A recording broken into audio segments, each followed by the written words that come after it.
Good morning. Welcome to our community of Calgary Unitarians. Whoever you are, whomever you love, wherever you are on your journey of faith or search for meaning, welcome. If you are here for the first time or the first time in a long time, know that we are grateful to have you with us. As our statement of purpose says, we come together in beloved community to grow in wisdom, welcome and deepen relationships, and act for a just and sustainable world. Now, wherever we are, let us remember and acknowledge the traditional territories and languages of all those whose ancestors were here before us. We recognize our responsibility to be stewards of this land and acknowledge that we do so in cooperation with the people of the Blackfoot Confederacy, for whom this Treaty 7 region of southern Alberta is traditional territory. The people of the Blackfoot Confederacy are comprised of the Siksika, Piikani, and Kainai First Nations, as well as the Dene First Nation band, Tsuut'ina, and the Nakota First Nation, also known as Stoney. Alberta's Nakota First Nation comprises 3 bands: Bearspaw, Chiniki, and Wesley. Mohkinstsis, the Blackfoot word for what is now known as the city of Calgary, is also home to Métis Nation of Alberta, Region 3. In offering a land acknowledgement, we honor those who have long been the stewards and accept our responsibility for being good caretakers. We acknowledge that Treaty 7, signed September 22nd, 1877, makes all who live here treaty people. My name is Alan Waugh. I have the privilege of serving on your board of trustees, and I prefer the traditional inclusive pronouns, they, them. Why is the Calgary Unitarians community special to me? Well, here I feel at one with timeless souls, each free to believe and express what reason and insight reveal as true. As Oliver Wendell Holmes Sr. wrote, a moment's insight is sometimes worth a life's experience. And now for an announcement from our board president, Jane Ebron. Now that we have selected Shelley Thompson as our 2-year interim minister, starting August 1st, 2021, the board can start thinking about the process to find our settled minister, who will start in September 2023. Both the board and staff feel very confident in this transition process, both for the period before Shelley's arrival and after. The UUA, Unitarian Universalist Association, manages all North American full-time ministerial searches, and we received excellent help from them in our interim search. They recommend that we wait for the arrival of our interim minister before starting to select people for the settled minister search team. Shelley will help us to shift from looking backward to the last ministry to looking forward toward the future and thinking about what we need going forward. We may be in a position to either acclaim or elect our settled minister search team by our December 5th congregational meeting. In the fall, we will start soliciting applications from interested members for this team.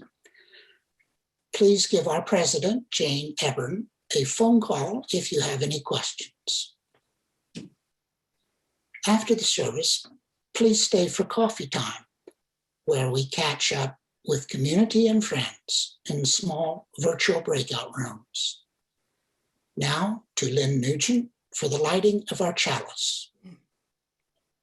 In the words of Black Elk, a Lakota elder and visionary, the sacred hoop of people is but one of many hoops that makes one circle, wide as starlight, bright as day.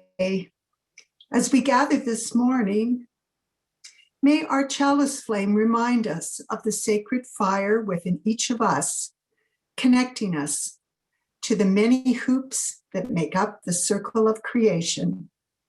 Let us light our chalice.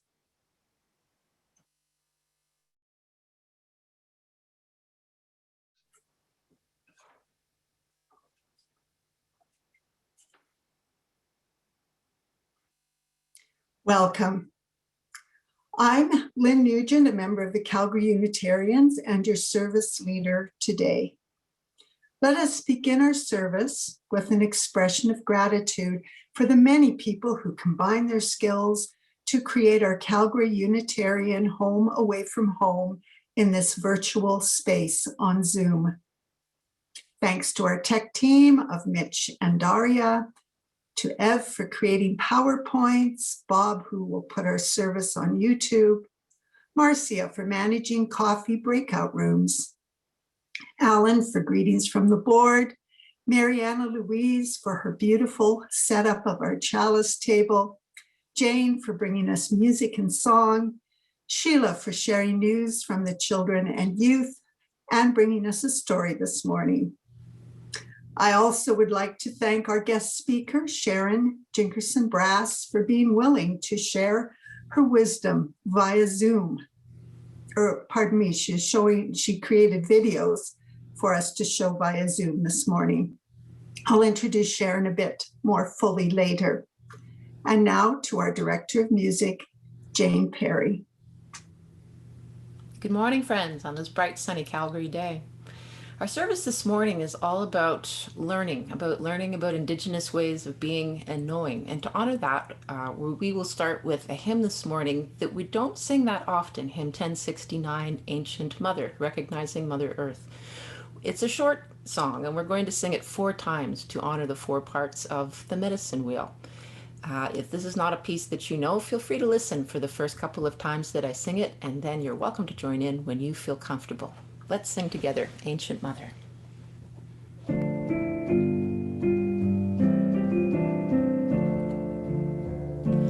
Ancient Mother, I hear you calling. Ancient Mother, I hear your song. Ancient Mother, I feel your laughter. Ancient Mother, I taste your tears. Ancient Mother, I hear you calling. Ancient Mother, I hear your song. Ancient Mother, I feel your laughter. Ancient Mother, I taste your tears. Ancient Mother, I hear you calling. Ancient Mother, I hear your song. Ancient Mother, I feel your laughter. Ancient Mother, I taste your tears. Ancient Mother, I hear you calling. Ancient Mother, I hear your song. Ancient Mother, I feel your laughter. Ancient Mother, I taste your tears. Good morning, everyone. It is so great to see all of you. I'm Sheila McMaster, Director of Religious Education here at the Calgary Unitarians, and my pronouns are she and her. And today, We're going to be talking about the seven teachings that are shared by many Indigenous cultures here on Turtle Island, but not all, recognizing that we are a collection of many unique and different cultures. These teachings honor the spirit law that bring us back to the connection with the land. The seven teachings are represented by 7 sacred animals, and each animal offers a special gift and understanding of how we as people can live our lives on Mother Earth. And I'm going to share some images with all of you as we go through them. Here we go. So this is the wheel and has all the 7 sacred animals. And the first one is the eagle. So the eagle represents love. Always act in love, love the creator, your family, and your home. And the next one is the buffalo, which represents respect. Respect all life on Mother Earth, respects elders and the people of all races. And next one is bear, which represents courage or bravery. Listen to your heart. It takes courage to do what is right. And the next one is honesty, which is a lot of times that you'll see the 7 grandfather teachings on here. So the 7 animals and the 7 teachings are also known as 7 grandfather teachings as well. And the honesty is represented also by the sabe, which is a giant. And it says to never lie or gossip and be honest with yourself and others. And the beaver, many of us here in Canada are familiar with the beaver, and the beaver represents wisdom, and where everyone has a special gift and to show wisdom by using your gift. And here is the wolf, which represents humility, and it's thinking about others before yourself and being humble before the Great Spirit. And lastly, the turtle, which represents truth. Always seeking truth and living the truth is the 7 teachings. And so today, the children and youth are considered to be the keepers of the future. And in today's class, we're going to be sharing stories about all 7 of those animals and teaching them the importance of living life by the 7 teachings. And the images I've shared today are all in this week's Children's and Youth newsletter. So if you want to print them off and do some coloring meditation or reflection on these and how they may fit into your life and you can apply them, feel free. And if you do not receive the Children and Youth newsletter, you can subscribe and just send me an email at sheila@calgaryunitarian.ca. And now to Lynn for our candles of care. This morning, we will light our candles of care and our concern and care and our candle of joy together with the awareness of the interconnections and interweavings of our concerns and sorrows, of our joys and celebrations. As we light our candles, name aloud or in silence in your own interweaving of joy and sorrow. Type in the chat box if you wish to share a joy or concern with others. We will also light our global candle at this time. What blessings are bestowed by our blue-green planet? May we be protectors of our beautiful blue boat home and recognize our interconnection and interdependence with all our relations in the web of creation. This is our last service this year in our series from the World Religions program that Reverend Deborah, Reverend Samaya, and I have offered this year. This month, we've been leaning into Indigenous spirituality, and our speaker this morning is Sharon Jinkerson Brass, White Thunderbird Woman. She is a member of the Key First Nation in Saskatchewan, and she was part of the 60s Scoop, but reunited with her family in the 1980s. She received cultural teachings from her beloved Anishinaabe grandmother, Rebecca, who was also a midwife and a traditional healer. This year, Sharon is one of the CUC's elders in residence. Those of you who have attended her elders circles know what a blessing her teachings are. And they bring so much to those who open themselves up and listen with all of their hearts. Sharon has presented her reflections and teachings for us this morning in 4 videos. Rather than our usual centering practice with a reading, silence, and music, today I ask you to center on Sharon's teachings and immerse yourself in the Song of the Sacred Elements that will follow Sharon's last video. Following the Song of the Sacred Elements, Jane will lead us in singing Rising Green from our teal hymnal. And now, Sharon's reflections. Good morning, everybody. This is my very first time recording a video on Zoom. And so bear with me through all the little discoveries I'm about to make with this process. So the title of my talk is All My Relations. And I just have a quick little PowerPoint presentation that will both introduce me and give you some insight into where some of this concepts in my talk, All My Relations, comes from. So the first thing I'm going to do is share a screen. And you can see here that the title page of my topic has a medicine wheel. And you can see here that this is a 2-dimensional depiction of the medicine wheel, which has been a time-honored symbol and the way that in my culture we describe the world. And it's time-honored for thousands of years. So all my relations refers to the world that we live in.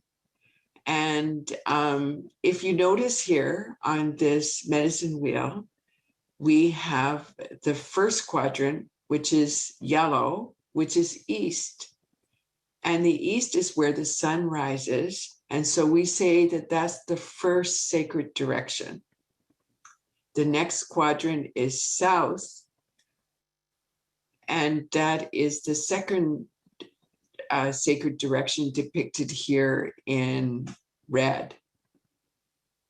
The next direction on the medicine wheel is the west. And the west is where the sun sets. And you see it's this black color, and that's the third sacred direction. The fourth sacred direction is north. And that is depicted here as white.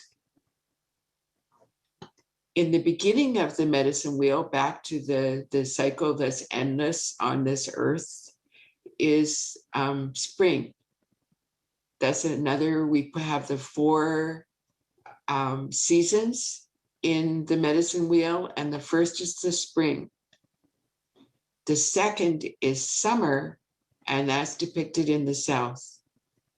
The next season is fall, and that's depicted in the west, which is black.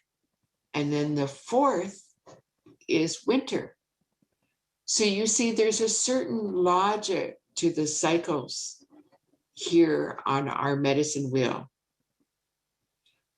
Childhood is, we're born into this earth. And so of course the first sacred stage of life is childhood, and that's because we're born into the east where the sun rises on our lives. And the next in the south is when we're a youth, when we're in between childhood and adulthood. So then of course logically the next direction, west, is going to be adulthood. And the final direction is where I'm at now in my elderhood, and that's in the north, which is white. And we notice here in North America, where this medicine wheel was, created, that the north is also white with snow. So there's multiple ways of looking and regarding the medicine wheel. And then we have the 4 realms of our lives: the physical, the mental, the emotional, and then when we're elders, we become spiritual. So you see, we have sunrise, sunset. So this is our earth. And then you have this powder blue for the sky world. And that's everything that we comprehend above us. So that would be all the stars, all the planets, all the galaxies, everything in the known universe is the sky world. And beyond that is where the great mystery is, because nobody is depicted here in this blue frame. Nobody knows what's beyond the sky. And that is what my people call the great mystery. And so, as you all know, my name is Sharon Jinkerson Brass. I'm a member of Key First Nations in Saskatchewan. And here's a little bit of my family history in pictures. So this rosette, beaded rosette, is in the museum, in the British Museum in London, England. And it was a gift to Lord, I think his name was Abercrombie. Anyway, it was gifted by my grandfather to the Governor General of Canada, and it ended up in the British Museum.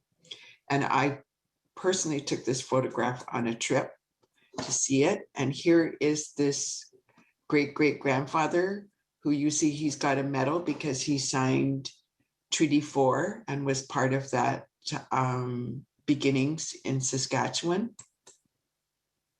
And here is my mother in residential school, sadly, with my mushum who was visiting. He was a war veteran, Solomon. And this is my Uncle Lawrence, my Auntie Kathy, and my Auntie Ethel, who scratched her face off. And we can imagine why that might have, she was unhappy with that picture. And here is one of my uncle Sterling, who with Queen Elizabeth in about 1972, he also was a chief.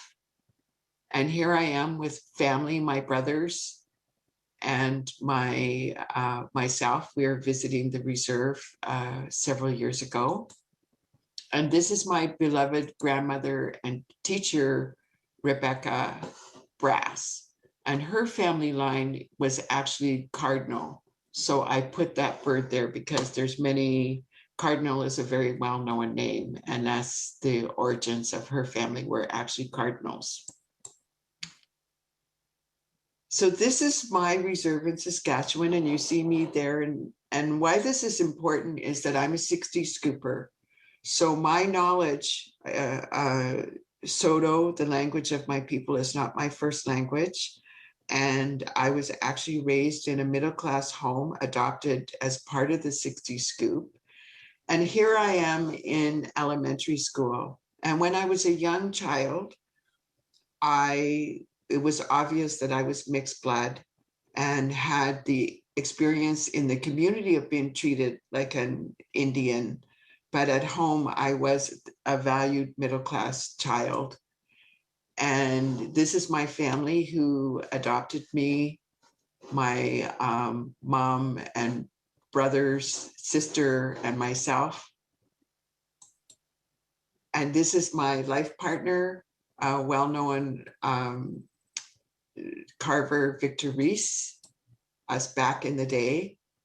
And here we are with my 2 stepchildren, Simon and Skeena. This is my Uncle Sterling and myself outside our band office in Saskatchewan, the one that was there with Queen Elizabeth. It's one of my aunties, a beloved auntie on Pender Island, where I raised my family. And this is my son, Solomon. And there we are again. I can't get enough of that my son.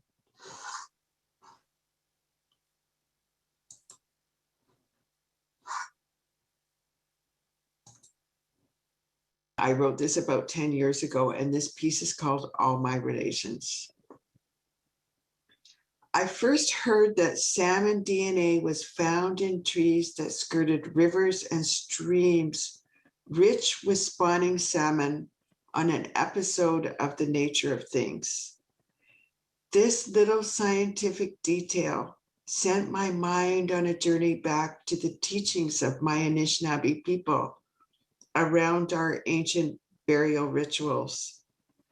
My grandmother expressed a reverence for the earth that I'd never heard before. I often felt impatient when my grandmother would pray and then pray some more before we picked any herbs or berries. Sometimes I would count in my mind the number of berries I could have picked while we stood there in prayer. I was not a very quick study. Once I was about to take a big gulp of water on a hot day, and my grandmother said, "Give your first mother a drink before you take one for yourself." I looked at her with a blank expression. She explained in a very gentle tone, "Go ahead. Pour some water on the ground before you take a drink for yourself, and remember your first mother." I sat still, and inside I asked my first mother for forgiveness for not sharing my water with her sooner, and I carefully poured some drops of water on the ground. This simple ritual caused me to connect to the earth in a very powerful way. In that quiet moment of remembrance, the earth became a living entity to me. She held my hopes and dreams, my ancestors, my children, and my unborn grandchildren, my life, my future, and my spirit. It was clear she had a relationship with me, but somehow I did not have one with her. That is, until my heart was open. My grandmother was always troubled by the interruption of our traditional burial practices, and I agreed with her. But like everything else, I did not have a very deep understanding of why these issues bothered her so much. To my grandmother, the notion of putting a body in the casket was akin to putting a human being in solitary confinement for eternity. The teachings I received from my grandmother was that everything was related to us. The deer are brothers. The sacred trees are ancestors. And the medicine plants are keepers. She said this cycle was hindered by the fact that we no longer sent our bodies back to our first Holy Mother in a natural way. But women also gave our monthly blood back to the earth in a sacred way, and it nurtured the grass and the forest. Our flesh and blood was a holy gift that must be returned to the earth, so the sacred cycle of life could continue forever. This got me thinking about the salmon DNA discovered in treetops near the ocean and rivers. And I realized that at one time, the forest must have been rich with our DNA. The trees were, in fact, our ancestors. The deer ate the grass that sprung from our bodies, And we in turn feasted on corn that was grown on land that was enriched with the blood of their ancestors. No wonder why the old ones in indigenous tribes fell ill when taken from their land. Today, I respect the trees as my ancestors, and also the ancestors of all that has come before me. Water is the blood of Mother Earth, the life of all that was, is, and will be. The Anishinaabe and many other tribes have a special way of closing our prayers. We say, all my relations. When we take a drink on a hot summer day, I behold the beauty that surrounds me. And after pouring a few drops on the earth, I whisper, all my relations.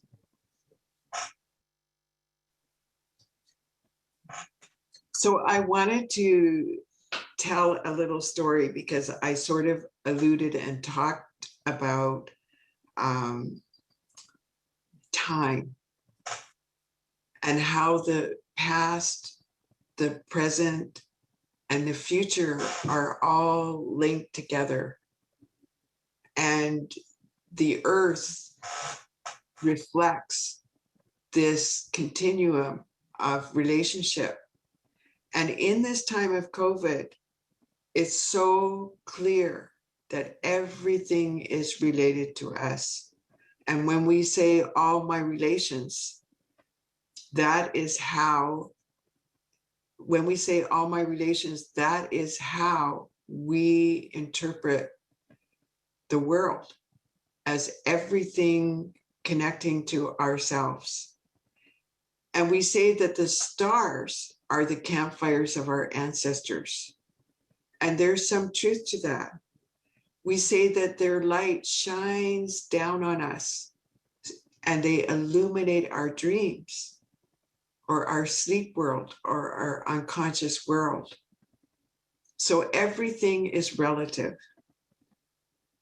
And time is another dimension that we believed we could move forward and around. We believe, I'm talking past tense, but I really mean now, we believe in a continuum of all things being relative to ourselves. And this is why it's unthinkable to do to the earth is doing to ourselves. When we take from the land, we reciprocate and give back. And that's why we sung before we picked berries. That's why we put tobacco down. That's why my grandmother asked me to remember the water and how sacred water is a vital part of our human existence. And the water we drink today is the same water that's been here since time immemorial. So there's another relative in the water because it's been through all the ages. It's been cycled through all the forests, and the blood of all people is in water. It's a sacred, holy medicine. And so another way of looking at all my relations was that my grandmother was a storyteller, and I would always be afraid that I couldn't retain the things that she was telling me. And she used to say to me, when you need it, the teaching will come to you and you'll know what to do. And of course, being raised in a Western world, I couldn't understand that concept because everything was tangible in the world I was raised in. And memory was something that you did rote learning, you memorized everything. And my granny was asking me to become part of the continuum of knowledge and learning and trust that when I needed teachings, they would come. So many years ago, I was fortunate enough to be staying with a friend of mine who lived on more ancient ancestral territory to my people. She lived in Michigan, and our people, before we migrated from the east due to the fur trade, we ended up in Saskatchewan, modern day Saskatchewan. And I was transformed by being on all my relations on land where I knew my people had a more extensive history for thousands of years on this ancient land. And I decided everybody who was visiting went into town one day, and I decided to take my grandmother's bundle, her ceremonial bundle, to the forest to create a ritual and a ceremony to honor all my relations. And I put tobacco down to honor the land, and I sat there and I smoked my grandmother's pipe and did a ceremony and had some food. And I shared my food with the ancestors. We put out what's called a little spirit plate. And I shared my spirit plate with the ancestors to feed them. And I was just about to get up. I'd spent most of the day there in this land and just feeling it. And I was packing up my bundle and my blanket that I was sitting on. And lo and behold, there was this turtle, this ancient bleached turtle shell. And suddenly, just like my grandmother had said, I remembered something that she had said. She had said that in the old days, we had a turtle rattle, and we would rattle that. An old woman in the tribe would rattle that rattle after we did Vision Quest, which is another ritual that my people do in the spring to find a vision for themselves by fasting for 4 days with no food or water. And she said that when we came in from that fast, an old matriarch of the village would rattle this turtle rattle and make the first sound. And our people too, we say that the first thing ever was the sound.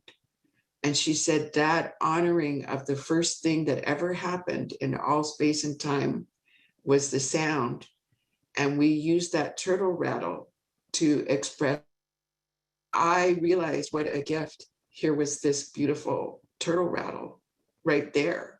And if I hadn't seen that rattle, I might not have ever remembered that teaching. So I picked up that rattle and I laid tobacco down and I asked my friend who owned the land, can I bring it home? And she agreed.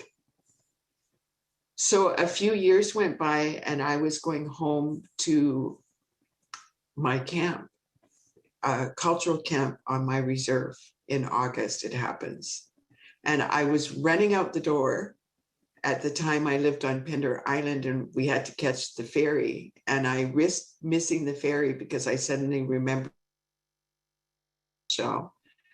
And I drove the 1,700 or so clicks to my reserve.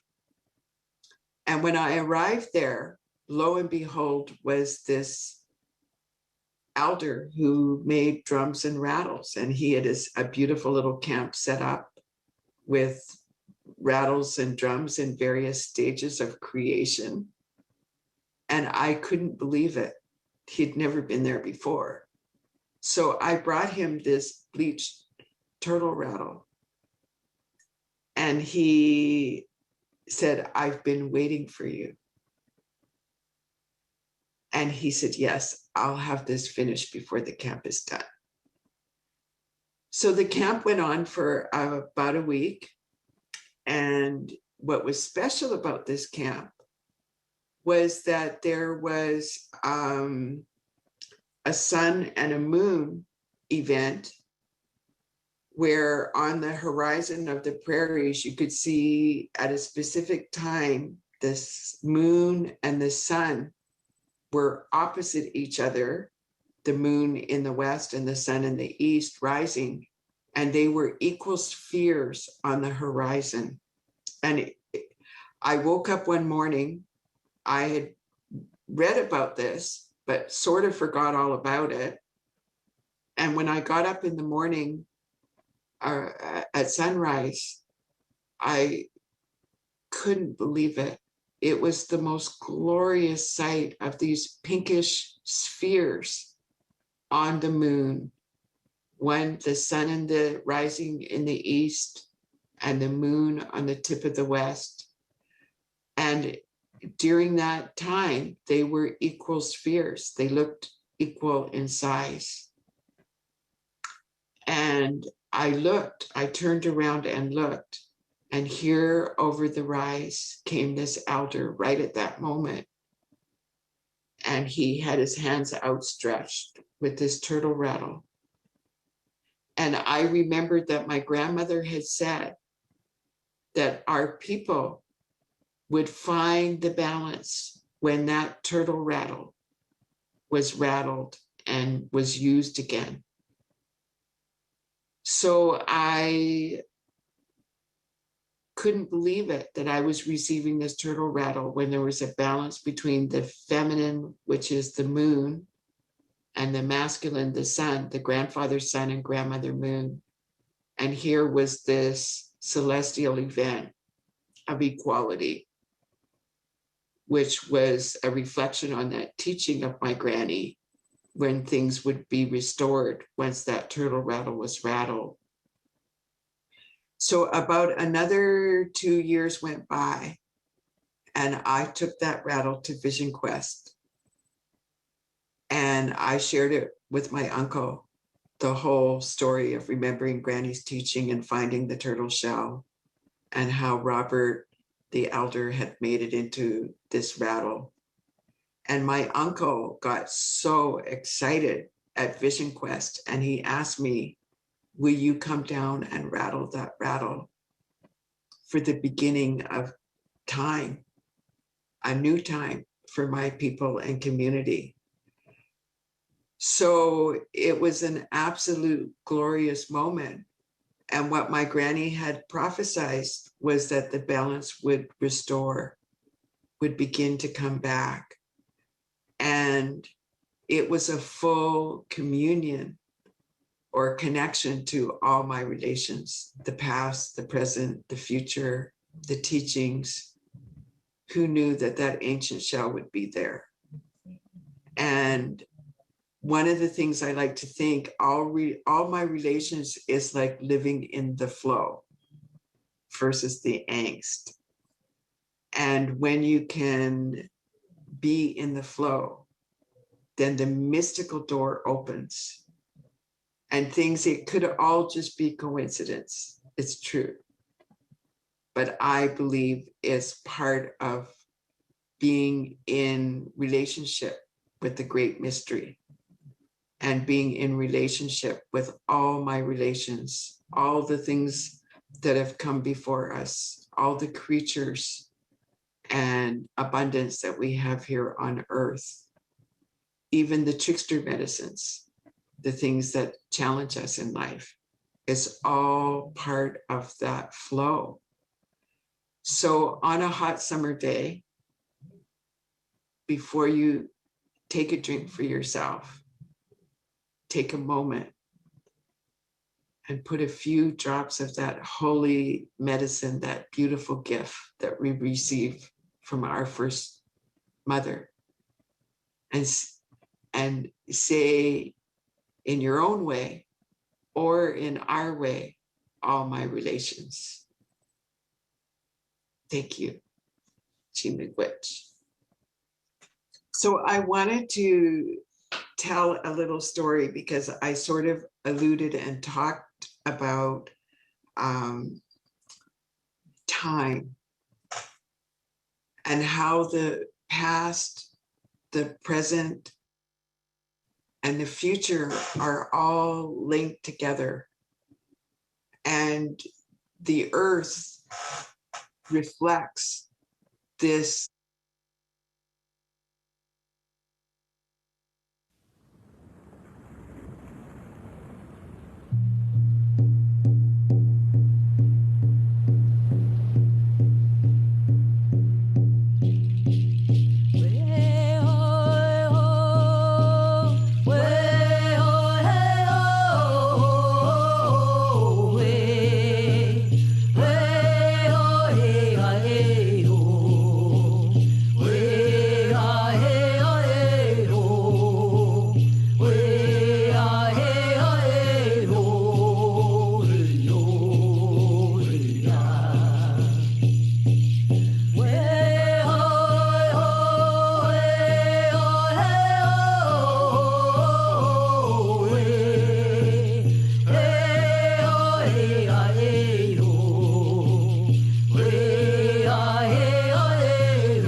doth rise in the roots of yon oak. Her sap doth run in my veins, boundless my soul like the open sky, where the stars forever have lain. Where the stars, where the stars, where the stars forever have lain. My hands hold the weavings of time without end, my sight as deep as the sea. Beating my heart sounds the measures of old, that of love's eternity. That of love, that of love, that of love's eternity. I feel the tides as they answer the moon, rushing on a far distant sand. Winging my song is the wind of my breast, and my love blows over the land. And my love, and my love, and my love blows over the land. I feel my foot carries days of the old into new. Our dreaming shows us the way. Wondrous of faith settles deep in the earth, rising green to bring a new day. Rising green, rising green, rising green to bring a new day.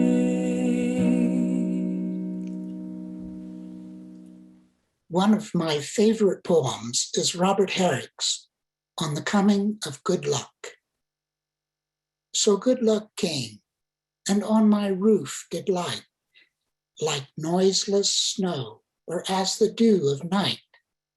Not all at once, but gently, as the trees are by the sunbeams tickled by degrees. As we reflect on our own good luck, let us share it with others. Please, give as generously as you are able.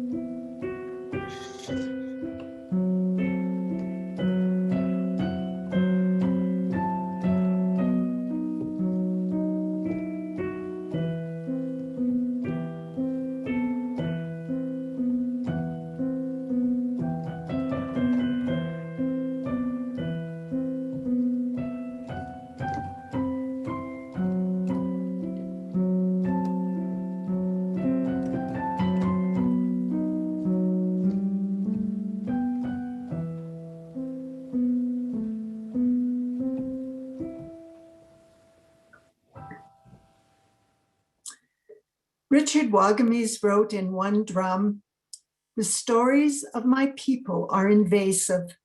They sit in your consciousness after you hear them, and they begin to sprout and grow despite your inability to grasp their full meaning. That's what makes them so powerful." Sharon's stories have been growing in me this year as I attended her elders' circles. May it be so for you today as well. And now to Jane for our closing song, Blue Boat Home.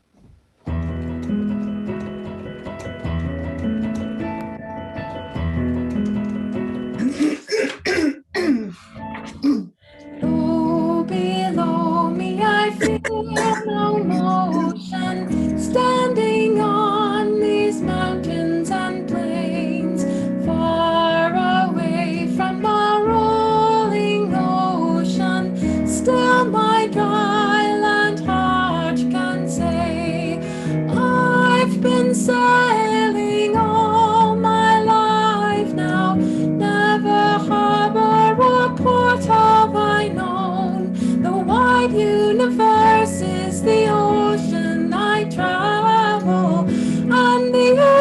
is my blue boat home.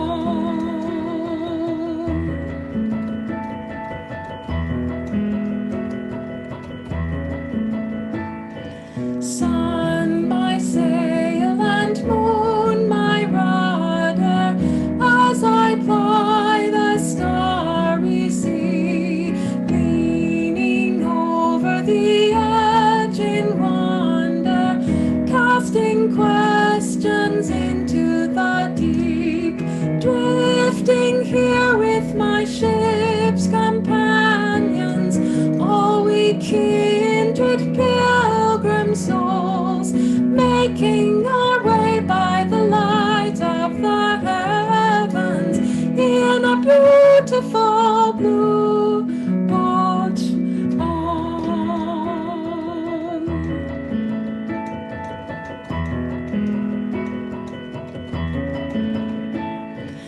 I give thanks to the waves upholding me, hail the great winds urging me on, greet the infinite sea before me, sing the sky my sailor song. I was born upon the fathoms, never harbor or port have I known. The wide universe is the ocean I travel, and the earth is my blue boat home.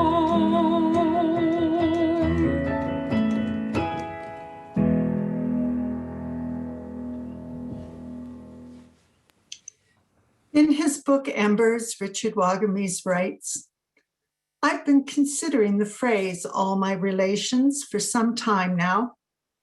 It's hugely important. It's our saving grace in the end. It points to the truth that we are all connected, that we all belong to each other. The most important word is all. Not just those who look like me, sing like me, dance like me, speak like me, pray like me, or behave like me. All my relations. That means every person, just as it means every rock, mineral, blade of grass, and creature. We live because everything else does. If we choose to collectively live that teaching, the energy of our change of consciousness would heal each of us and heal the planet. Holding this intention in our hearts, we extinguish our chalice.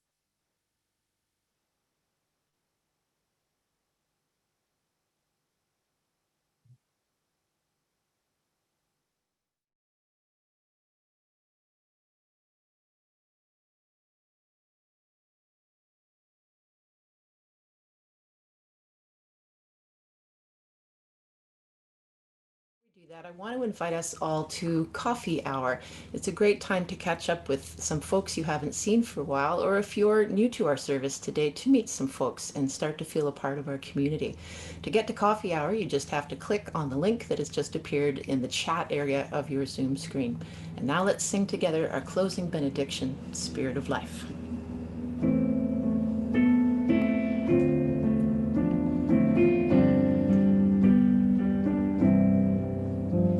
Spirit of life, come unto me, sing in my heart all the stirrings of compassion,